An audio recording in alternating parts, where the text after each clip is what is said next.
This crab thinks that property options might be better down on the coast. The crab makes its way along a jagged rock, carrying the yellow shell on its back. It comes across a pile of other discarded snail shells. Where better to be a hermit crab than in the land of the painted snails?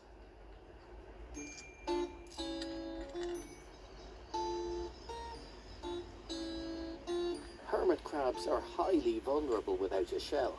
Once they've found a suitable new residence, they don't delay moving in. The crab crawls into another similar-looking shell. Now safe and comfortable, it's time to get back to some cover. The hermit crab scuttles away with its new home. Now a commanding view of the shoreline, with the sun casting nearby cacti trees into silhouette. Waves crash against a peninsula, which stretches out into the sea. The sun slips behind sloping mountains. In his notebook, Colin writes, "Heading for the mountains." Now he's making his way through some dense forest, towards a picturesque lake, skirted by lush green trees and craggy rocks. There are still some patches of old-growth forest left in Cuba. A pale orange fog hangs over the forest. Forest that provided sanctuary for Fidel Castro and the revolutionaries. Hot and humid under the tropical sun, the cool of night reveals a very different world.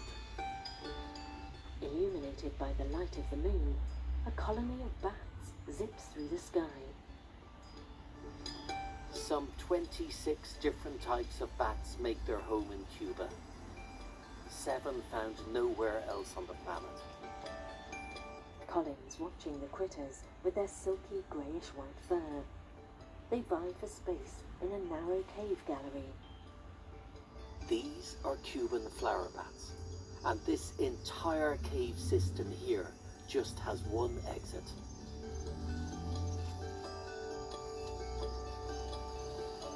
But they're flying around and around.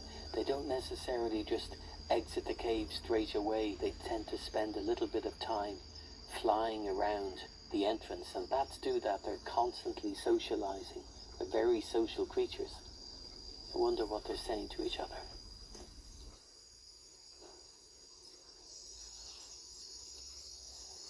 All I can hear is just a flutter of myriads of wings.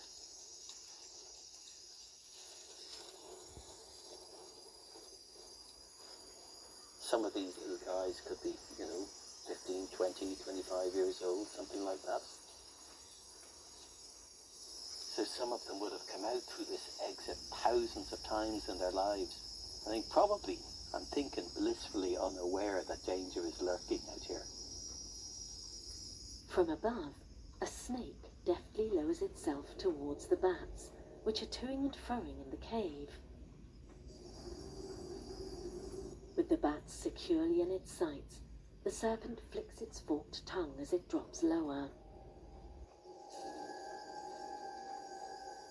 Its long body passes over the moss-clad rocks, camouflaged and unseen by the bats.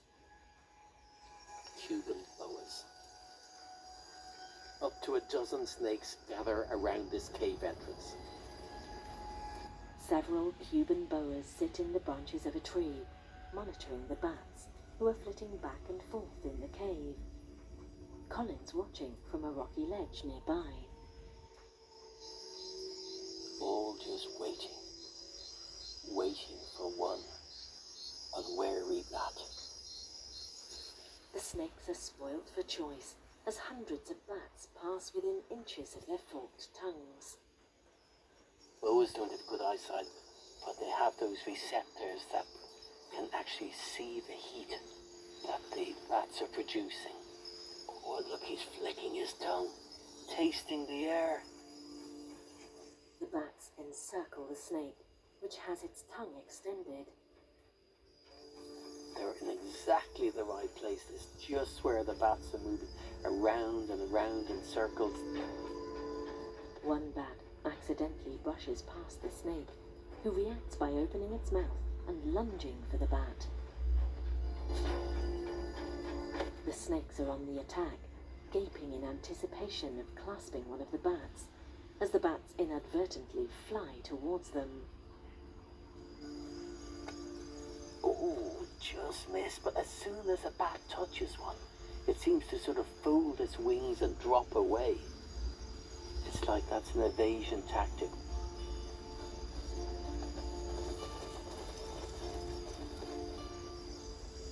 Sooner or later, one of them runs out of luck. The snakes lunge and clasp bats in their jaws. One snake seizes a bat by its wing. The bat hangs from the snake's mouth, looking lifeless. Oh, poor little blighter. Not putting up any struggle at all. Seems to just know that that's it. Once he's in those coils, there's no escape. The snake coils its body around the bat.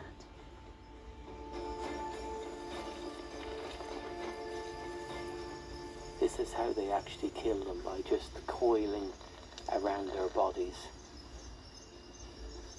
And all the little bat's going to feel is pressure. And soon they won't be able to lift their rib cages to breathe. And they essentially faint. The snake tightens its grip on the bat, whose body becomes ever more limp. A lifeless limb hangs from the snake's stranglehold, and the struggle's over. The snake extends its forked tongue. But it's a very gentle, sort of silent process. They're pretty benign predators, if there's such a thing, if that's not a contradiction in terms. The Cuban boa begins devouring the tiny bat. Boas have to eat too, I guess. And they only eat what they need. One bat a week would be ample for a snake of this size.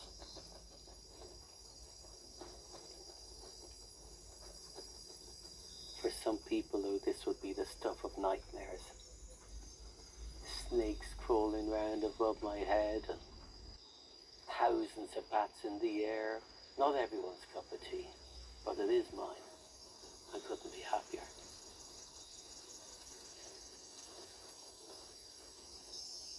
I love caves. I love snakes. I love bats. Love Cuba.